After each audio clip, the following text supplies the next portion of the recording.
¿Y si te dijera que puedes tener plantas en casa sin tierra, sin macetas, sin suciedad y con menos complicaciones de las que imaginas?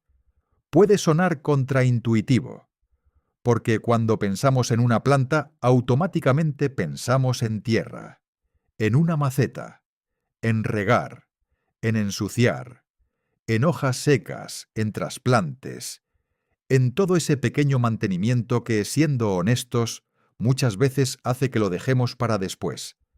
Pero la realidad es que no siempre tiene que ser así. No es magia.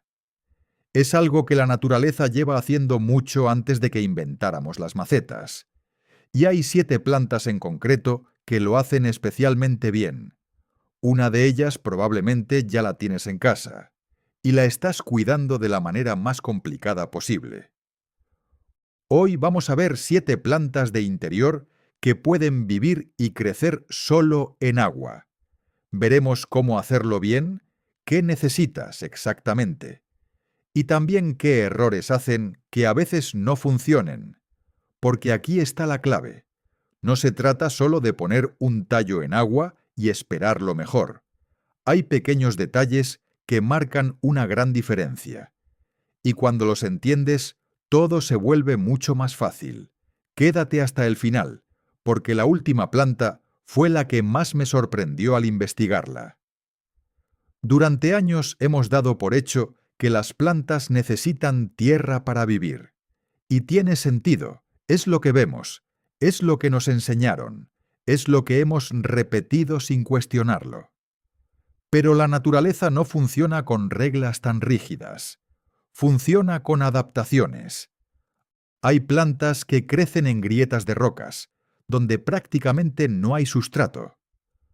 Otras viven adheridas a árboles, absorbiendo humedad del aire. Y muchas tienen una capacidad que pasa desapercibida hasta que la ves. Pueden generar raíces completamente funcionales en agua. No es un truco, es una adaptación. Este método tiene nombre: hidrocultivo. Y aunque en agricultura puede implicar sistemas complejos, en casa puede ser algo sorprendentemente simple.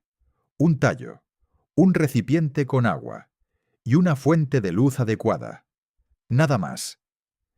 Sin embargo, hay algo importante que muchas personas descubren tarde. No todas las plantas reaccionan igual. Y más importante aún, no todos los errores son evidentes. A veces el tallo parece estar bien, hasta que deja de estarlo. A veces las raíces empiezan a crecer, y luego se detienen, y casi siempre hay una razón. Por eso, más que aprender un método, lo que realmente estás aprendiendo es a observar, a entender señales, a ver lo que antes no veías. Porque aquí, a diferencia de la tierra, todo ocurre a la vista. Las raíces no están ocultas, están delante de ti. Y eso cambia completamente la experiencia. Hace que el proceso sea más claro, más directo, casi más intuitivo. Y hay algo curioso en eso. Algo que engancha. Ver cómo algo empieza de cero y se desarrolla poco a poco. Así que vamos a ver cuáles son las plantas que mejor funcionan y qué debes tener en cuenta en cada caso. El pothos, probablemente una de las plantas más resistentes que puedes tener en casa. Y no es casualidad que sea una de las más populares. Tolera errores, tolera cambios, tolera condiciones que muchas otras plantas no soportarían. Pero en agua es donde realmente demuestra su potencial. El proceso es sencillo. Cortas un tallo justo debajo de un nudo. Ese pequeño punto es clave, porque ahí es donde la planta tiene la capacidad de generar nuevas raíces. Sin ese nudo, el proceso se vuelve mucho más lento, o simplemente no ocurre. Una vez lo tienes, lo colocas en agua y esperas. Pero aquí es donde ocurre algo interesante. Los primeros días no pasa nada visible, y eso hace que muchas personas duden. Pero debajo de la superficie, algo ya está ocurriendo. La planta está adaptándose. Y de repente, casi sin avisar, aparecen las primeras raíces. Pequeñas, finas, blancas, y a partir de ahí el crecimiento se acelera. Ahora bien, aquí viene el primer error común: pensar que, como es resistente, no necesita mantenimiento. El agua estancada pierde oxígeno, y con el tiempo eso afecta a las raíces, no siempre de forma inmediata, pero sí progresiva. La solución es simple: cambiar el agua cada 7 a 10 días. Es un gesto pequeño, pero marca la diferencia. El llamado bambú de la suerte, una de las plantas más curiosas en este contexto. Primero, porque no es bambú, y segundo, porque su popularidad ha hecho que mucha gente la tenga sin entenderla del todo. Funciona muy bien en agua, pero tiene una sensibilidad específica: el cloro. El problema es que esto no se nota de inmediato.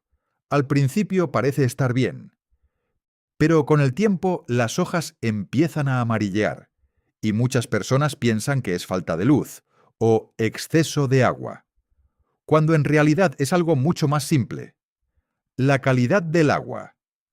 Dejar reposar el agua o usar agua filtrada cambia completamente el resultado. Es uno de esos detalles que parecen pequeños, pero lo cambian todo. La menta. Aquí entramos en algo diferente, porque ya no es solo una planta decorativa, es funcional. Y eso cambia la relación que tienes con ella. La usas, la cortas, la ves crecer y la consumes. Y eso la hace mucho más dinámica.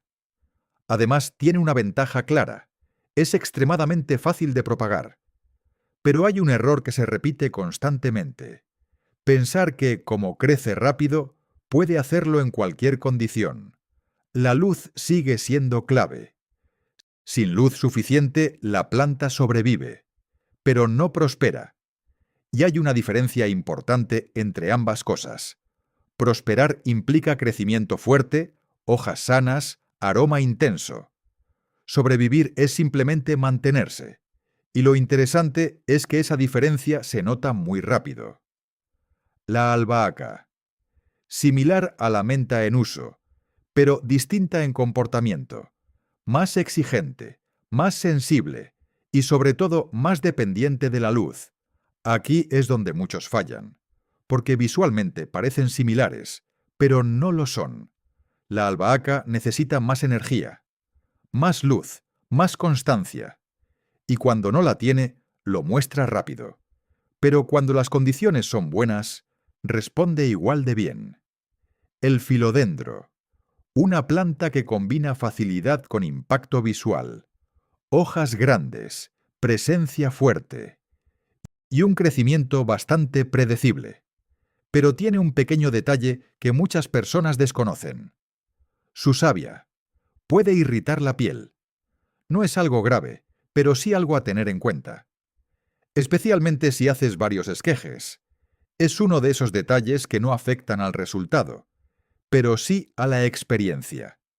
La planta araña, una de las más agradecidas que existen, y probablemente una de las más satisfactorias de reproducir, porque lo hace prácticamente sola.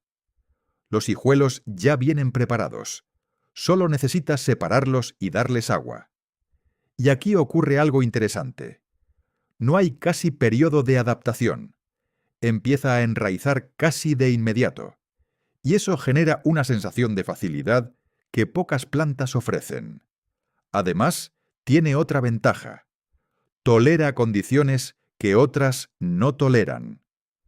Menos luz, menos atención, más margen de error, y eso la convierte en una opción muy segura. Y llegamos a la última, la tradescantia, visualmente distinta, más llamativa, pero también más dinámica. Crece rápido, muy rápido, y eso puede ser una ventaja o un problema. Depende de cómo lo mires, porque el crecimiento rápido implica mantenimiento, pero también implica multiplicación. Cada corte es una nueva planta, y eso crea una especie de ciclo continuo. Cortas, replantas, crece, y vuelves a empezar. Y hay algo interesante en eso, porque deja de ser una planta y se convierte en un proceso. Y todo esto lleva a una idea, una bastante simple, Mucha gente no tiene plantas no porque no le gusten, sino porque cree que no puede cuidarlas, que es complicado, que requiere tiempo o experiencia, y muchas veces esa creencia es suficiente para no empezar.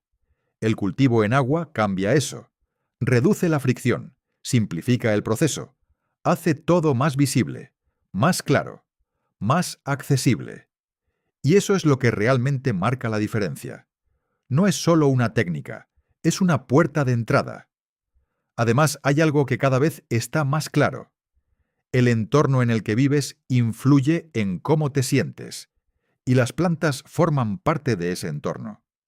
No solo decoran, transforman el espacio, lo hacen más vivo, más equilibrado, más agradable.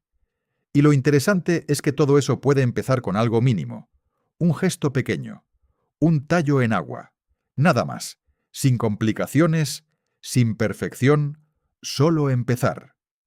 Porque la naturaleza no necesita condiciones perfectas, solo necesita las adecuadas, y a partir de ahí, hace el resto. Así que ahora la pregunta es sencilla. Si tuvieras que empezar hoy con una sola, ¿cuál elegirías? ¿Ya has probado alguna en agua? ¿O sería tu primera vez?